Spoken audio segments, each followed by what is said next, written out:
அனைவருக்கும் வணக்கம். இன்னைக்கு இந்த வீடியோவில் என்ன பார்க்க போகிறோம்னா, 4ஆம் வகுப்பு தமிழ் 2ஆம் பருவம் பாடம் 6 ஆராய்ந்திட வேண்டும். இந்த பாடப்பகுதியில் இருக்கக்கூடிய அனைத்து வினாக்களுக்குமான விடைகளை பார்க்கலாம். இங்கே பாருங்க, ஆராய்ந்திட வேண்டும். 6வது பாடப்பகுதி ஆராய்ந்திட வேண்டும். இந்த பாடப்பகுதியை நல்லா படிச்சுக்குங்க. அப்போ தான் நம்ம விடை எழுதுறதுக்கு ஈஸியாக இருக்கும். சரியா? நம்ம பார்க்கலாம். நம்மளுக்கு வினாக்களுக்கு விடை அளிக்கல. முதல் கேள்வி, குதிரை ஏன் நாய்க்கு உதவி செய்ய நினைத்தது? இதற்கான விடையை பார்க்கலாம். இதற்கான விடை, நாய் ஒன்று காலில் அடிபட்ட காரணத்தால் நடக்க முடியாமல் நொண்டி நொண்டி சென்று கொண்டிருப்பதை குதிரை பார்த்தது. உடனே குதிரை நாய்க்கு உதவி செய்தது. அடுத்து 2வது கேள்வி, காவலர்கள் குதிரை மீது இருந்த நாயை ஏன் கீழே இறக்கிவிட்டனர்? விடை, நாய் குதிரையின் மேலே அமர்ந்து கொண்டு குதிரையிடம் விவாதம் செய்து கொண்டு சத்தமாக குரைத்தது. ஆதலால் காவலர்கள் நாயை கீழே இறக்கிவிட்டனர்.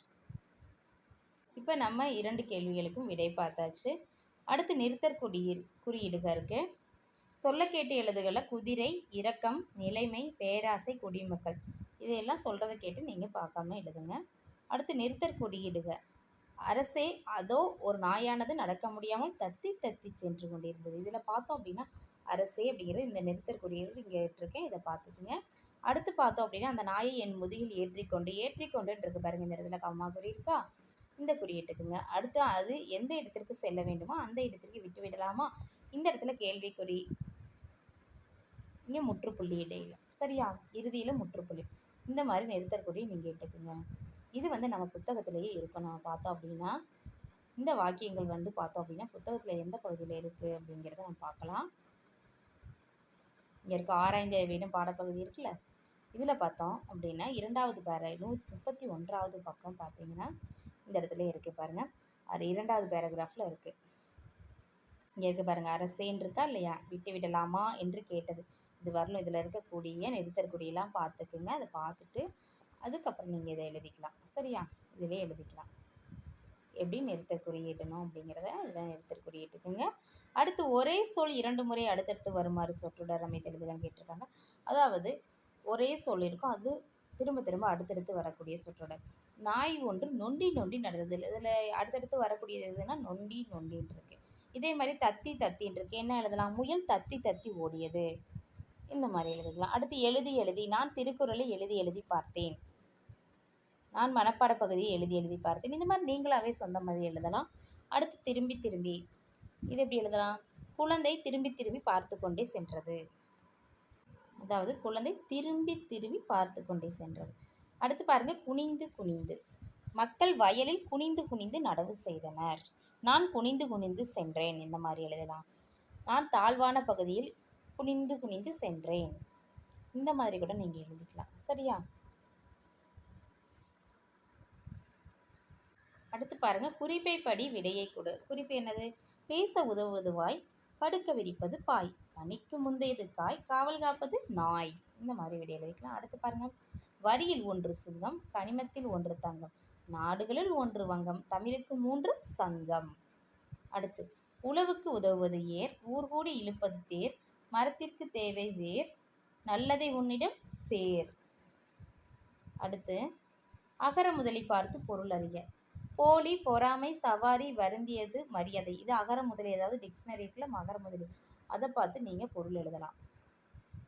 இங்கே கொடுத்துருக்கேன். போலினா ஒன்றை போல இருத்தல், பொறாமைனா காழ்ப்பு, சவாரி பயணம், வருந்தியது துன்பமடைந்தது, வருந்தியது துன்பமடைந்தது, மரியாதை நேர்மையான ஒழுக்கம்.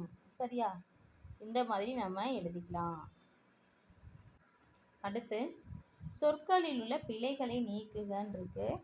சொற்கள் எல்லாம் கொடுத்துருக்காங்க, இதில் இருக்கக்கூடிய பிழைகளை நம்ம நீக்கணும். முதல்ல மன்னர்னு இருக்குது, இதில் பாருங்கள், இது பிழைகளை நீக்கி எழுதியிருக்கேன் பார்த்துங்க. இது இன் வேறு பிழைகளை நீக்கி இந்த மாதிரி எழுதிக்கலாம். ரை அதே மாதிரி தான். அடுத்து உற்சாகம், சவாரி கரெக்டாக இருக்குது, சரியாக இருக்குது. உற்சாகம் மாற்றி எழுதணும், ரா மாற்றி எழுதணும். அடுத்து சிறந்தவன் இன், அடுத்து மக்கள் எல்லாமே 3 லாவுமே மாற்றி தான் இருக்குது, இது சரியாக அந்த பிழையை நீக்கி எழுதணும். கனைப்புள்ளி லீ அப்படிங்கிறது பிழையாக இருக்குது, இதை எழுதிக்கலாம்.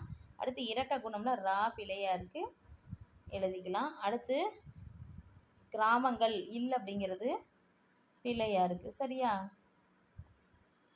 இதை பார்த்து இந்த மாதிரி மாற்றி எழுதிக்கோங்க. அடுத்து கலையும் கைவண்ணமும்னா நம்மளுக்கு வந்து ஒரு காகித உரை எப்படி தயாரிக்கிறதுன்னு சொல்லியிருக்காங்க. இதை பார்த்து நீங்களே முயற்சி பண்ணி பாருங்கள். அடுத்து பாருங்கள், விலங்குகளுக்குரிய ஒலிப்புகளை வட்டமிடுங்க. விலங்குகள்லாம் நம்மளுக்கு கொடுத்துருக்காங்க, அதோட ஒலிப்புகள் எல்லாம் நம்ம வட்டமிடணும். குதிரை வந்து என்னது? கனைக்கும். யானை பிளிரும். புலி உருமும். நாய் குரைக்கும். சிங்கம் முழங்கும். இது எல்லாமே இந்த சொற்கள் எல்லாம் இந்த கட்டத்தில் இருக்குது. இந்த மாதிரி நீங்கள் வட்டமிட்டுக்கலாம், இந்த இடத்துல எழுதிக்கலாம். சரியா? அடுத்து அறிந்து கொள்வோம் பகுதியில் நம்மளுக்கு 3 இனங்கள் கொடுத்துருக்காங்க தமிழில்: வல்லினம், மெல்லினம், இடையினம். அதே மாதிரி 3 தமிழ்: முத்தமிழ், முச்சங்கம், முக்காலம், முப்பொருள், மூவிடம். இது எல்லாமே நான் தமிழில் 3 என்னென்ன இருக்கோ அது எல்லாமே கொடுத்துருக்காங்க, பார்த்துக்குங்க. அடுத்து முக்காலம் அறிவோமா? அப்படி 3 காலங்கள் என்னென்ன காலங்கள்? இது இலக்கண பகுதியுமா. நிகழ்காலம், இறந்த காலம், எதிர்காலம் அப்படின்னு 3 பகுதி கொடுத்துருக்காங்க. நிகழ்காலம் அப்படிங்கிறது இப்போ நடந்து கொண்டிருக்கக்கூடிய செயலை குறிக்கக்கூடியது.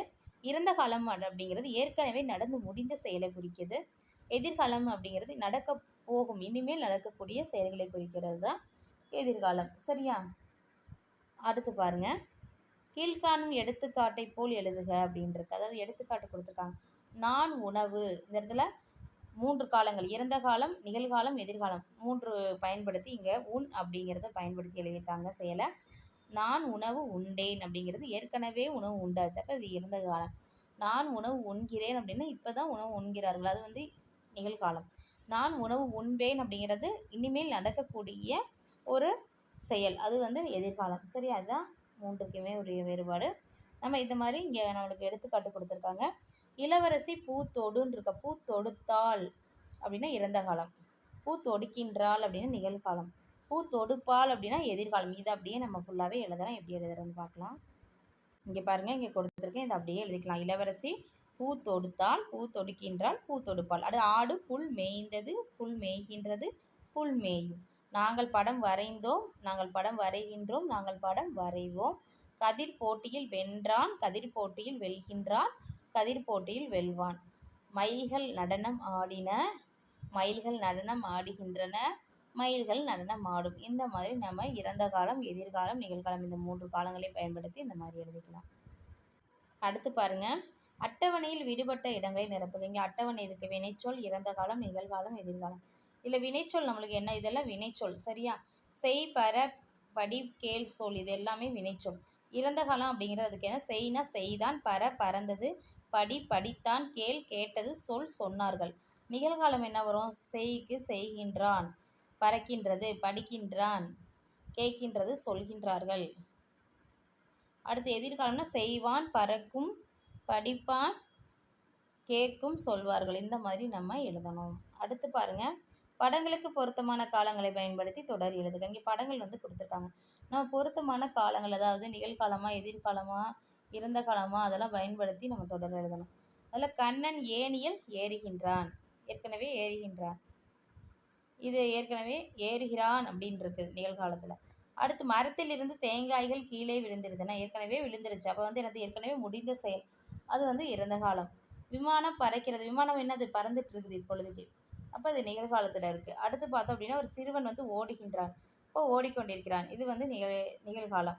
ஆசிரியர் கரும்பலையில் எழுதுகிறார், அல்லது ஆசிரியர் பாடம் எடுக்கிறார், இது வந்து என்னதுன்னா கரும்பலையில் எழுதுகிறார் அப்படிங்கிறது நிகழ்காலத்தில் தான் இருக்குது.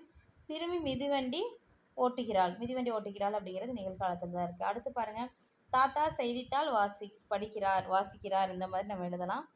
அடுத்து பேருந்து செல்கின்றது அப்படிங்கிறது நிகழ்காலத்தில் போயிட்டுருக்கு. சிறுவன் கதவை திறக்கின்றான், இல்லை சிறுவன் கதவின் பின் ஒளிந்துள்ளான், இந்த மாதிரி நம்ம சொல்லலாம். திறக்கின்றான் தான் சரியாக வரும். சரியா? நிகழ்காலத்தில் தான் இருக்குது. அடுத்து திருக்குறள் கதைகள் இருக்குது. இதில் இருக்கக்கூடிய வினாக்களுக்கான வீடியோவை நம்ம அடுத்த வீடியோவில் பார்க்கலாம். இந்த வீடியோ உங்களுக்கு பயனுள்ளதாக இருந்துச்சுன்னா நம்ம சேனலை சப்ஸ்கிரைப் பண்ணுங்கள், லைக் பண்ணுங்கள், ஷேர் பண்ணுங்கள். Thank you to all.